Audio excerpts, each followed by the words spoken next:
প্রতিবন্ধী কো হালকার তোর ঠ্যাঙ্গা মধ্যে কি কি রে ভাই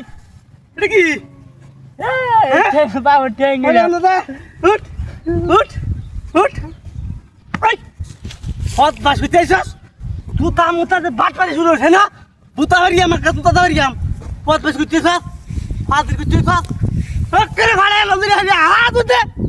পথ বাস আমার ভিতর রাজা পথ বাস হইতেছস আরে এই কো ভালো বাজারি কই গেছে আল্লাহ এই সব বলে সাক্ষাৎ করছে এই তো বাট পারাছেন হাই হাই রে তুই না মারি কইরা গাড়ি লাগা লাগা হাই রে আমি সে পুরা ব্যাক কল হাই আল্লাহ রে কি সব বলে সাক্ষাৎ করছি রে আমার 2 লাখ টাকা দেবার গাড়ি লাগা লাগা এবার চলে গেছে এবার দেখলাম লেভেল গেছে হ্যাঁ কেন